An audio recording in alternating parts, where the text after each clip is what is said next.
আসসালামু আলাইকুম রহমতুল্লাহি বরকাত। আমি মোহাম্মদ দিলর হোসেন, মানিকগঞ্জের কোন একটি গ্রাম থেকে বলছি। আমি আজকে যে ঘটনাটি বলতে চাচ্ছি সেটা হলো আমার মায়ের কাছ থেকে শোনা। আর এটা আমার মা তার বাবার কাছ থেকে, অর্থাৎ আমার নানার ঘটনা, আমার নানার জীবনে ঘটে যাওয়া ঘটনাটা। আমার নানা যখন খুব ছোট তখনই আমার নানার বাবা এবং মা দুজনে মারা যায়। তো আমার নানা তার নানির কাছে মানুষ হয়েছে। আমার নানা যখন একটু বড় হয়, মোটামুটি ভালো রকম বড় হয়, বিয়ের উপযুক্ত হয়, তখন আমার নানার যে নানি উনি তাকে বিয়ে করে দেয়, একটা বউ নিয়ে, এবং একটা বাড়ি করে দেয় যে এই বাড়িতে তোমরা থাকো। তো বাড়িটা একটা মানে জঙ্গল, আশেপাশে কোনো বাড়িটাই নেই, এরকম একটা জায়গায় তখন আমার নানার বাড়ি হয়। এবং আমার নানা নতুন বউ নিয়ে সেই বাড়িতে ওঠে এবং মোটামুটি ভালোই, বেশ দিন টিন ভালোই কাটাইতেছিল। তখন মানে বহুত আগের ঘটনা, আজ থেকে প্রায় 60-65 বছর আগের ঘটনা এটা। তখন আমার ওই নানা মোটামুটি দিনভর কাজ করতো, দিনভর ওই একটা ব্যবসা করতো উনি। মানে ওই সময়ে এই ধান ধান কিনে সেই ধান ওই ঢেকি ছাটা করে চাল বিক্রি করতো। এটা ওই সময় মোটামুটি একটা লাভজনক ব্যবসা ছিল। তো আমার নানা দিনভর এরকম কাজ করতো, আবার গরু টরু পালতো আগে থেকেই।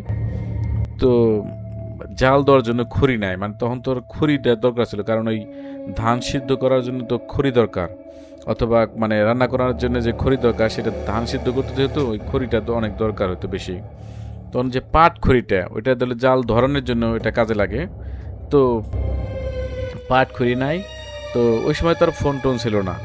তো কাজটা শেষে বিকেলবেলা বা সন্ধ্যার পরে তখন ওই ওই ওই ওই বছরটা প্রচুর বর্ষা হয়েছিল, বন্যা হয়েছিল।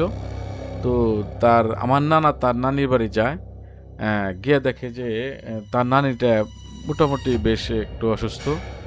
তখন ওই নানি, মানে আমার নানার যে নানি, উনি কোনো হেল্প করতে পারে না কাজে।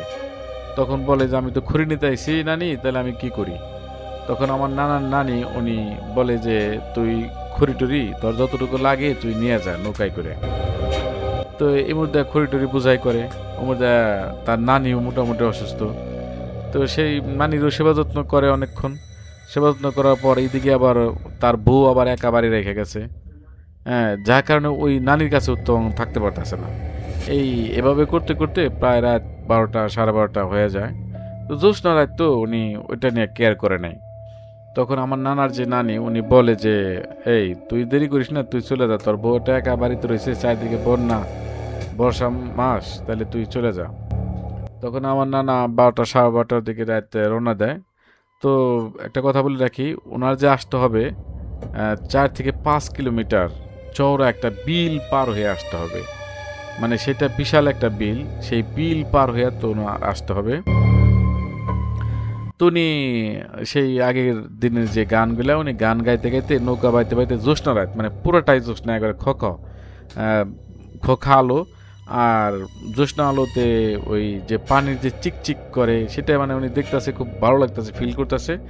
আর নৌকা বাইতেছে আর হলো গান গাইতেছে, গান গাইতে গাইতে গাইতে গাইতে আসতেছে। এই বিলের মাঝখানে যখন আসছে তখন ঘটনাটা অন্যরকম হয়ে গেছে।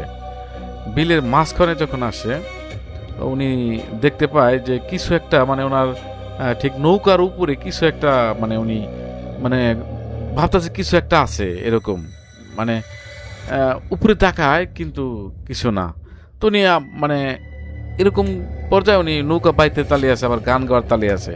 উনি ভাবতেছে হয়তো এটা চোখের ভ্রম। ঠিক কতক্ষণ পরে দেখে যে একটা পা ঝুলতেছে, পা ঝুলতেছে। উনি আমার হাতে লাইটও নিয়ে গেছে, লাইট দেখে, আবার জ্যোৎস্না রাতে ক্লিয়ারও দেখা যায়, লাইটের দরকার হইতেছে না। ঠিক আবার দেখে যে না, কিছুই নাই। তে উনি একটু গাটা শিহরে ওঠে, এখন গাটা শিহরে ওঠে। উনি নৌকা বাইতে বাইতে বাইতে বাইতে অনেকটা গ্রামের একটা কাছাকাছি মুহূর্তে চলে আসে। ঠিক এই মুহূর্তে উনি দেখতেছে যে দুইটা পা, মানে দুইটা পা তার নৌকার উপরে ঝুলতেছে, উপরে কিছু দেখা যেতেছে না। তো এই পরিস্থিতিতে উনি অনেকটা মানে হতভম্ব, অনেক ভয় পেয়ে যায়। উনি কি করব এটা বুঝতেছিল না।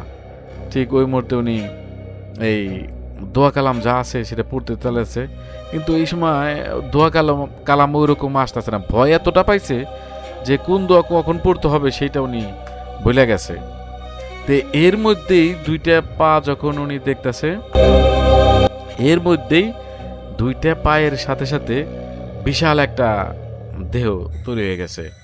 হ্যাঁ, পা দুটো অনেক লম্বা হয়ে গেছে, আর আসমান সমান সেই বুক, একটা বুকের মধ্যে বিশাল একটা চোখ, একটা চোখই বুকের ভিতরে, এইটা দেখা যেতেছে। আর পাটা নৌকার উপরে না ঝুলতেছিল, কিন্তু এখন দুই পা নৌকার উপর ঝুলতেছে না, একটা পা নৌকার উপরে, আর একটা পা হইল আমার নানা যে এলাকায় থাকে সেই এলাকার একটা গাব গাছের উপরে।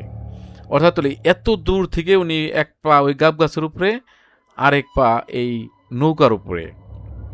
এটা দেখার পর তো উনি আর মানে দুনিয়াতে নাই বললেই চলে, একবারে বেহুশের মতো অবস্থা।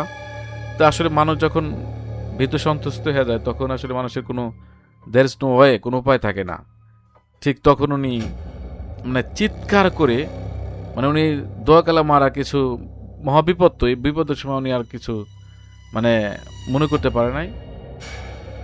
জোরে, যত জোরে শক্তি আছে অত জোরেই উনি এত রাত্রে ডাক ছাড়ছে বা ডাক দিছে কাউকে যে আমারে কেউ বাঁচায়, আমার কেউ বাঁচা। এই কথা বলার পর উনি এই মানে ওরকম ভাবে পড়ে গেছে। ঠিক মানে এর মধ্যে ওই যে বড় জিনিসটা ওইটা মানে কোনো কথা বলতেছে না, কিন্তু নৌকার একটা পা নৌকার ঠিক উপরে দিয়ে ফেলাইছে। মানে এর মধ্যে আবার ওই জিনিসটা কথা বলছে যে তোর নৌকা আমি এখন ডুবিয়ে দেব, তোর নৌকা ডুবিয়ে দেবো। এই কথা বলার সাথে সাথে উনি তো ভয় পেয়ে গেছে যে নৌকা তো আমার ডুবিয়ে দেবে। আসলেও যে বড় পা ওটা নামে দিলেই নৌকা ডুবে যাবে। এই মুহূর্তে উনি আবারও জোরে মানে জোরে যতটুকু গলা শক্তি আছে ততটুকু জোরে যে আমাকে বাঁচাও, আমাকে বাঁচাও। এই কথা বলার সাথে সাথে তখন উনি আল্লাহ পাক, আসলে বাঁচার মালিক আল্লাহ, কোনো উছিলায় মানুষকে বাঁচায়। তখন পাশের গ্রামের, ওই সময় তো এত আসলে এখন যে পায়খানা বা টয়লেট পানিটা এত সুন্দর হয়েছে, গোছালো হয়েছে, মানুষের এখন কাঁচা পায়খানা নাই।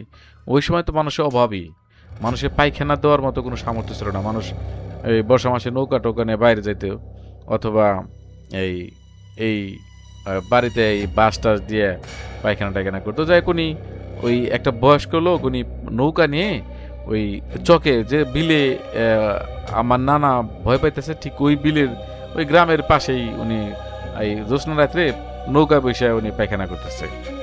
তখন উনি ভাবতেছে যে কেউ তো বিপদে পড়ছে রে। এই কথা শোনার পর উনি জোরে ডাক দিচ্ছে, ওই কে আসাস রে, কে ভয় পাইতে চাস, আমি আছি রে, তোরা কেউ ভয় পাইস না।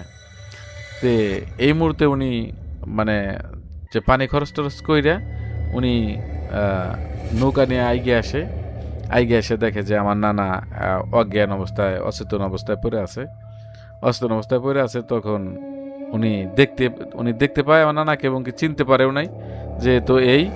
তখন উনি ওই নৌকা সহ আমার নানাকে ওই নিয়ে আসে, এবং কি তার এত পর্যন্ত যে নিয়ে আসে এই পর্যন্ত তার চেতন ছিল না, মানে অবচেতন অবস্থায় পড়ে রয়েছে।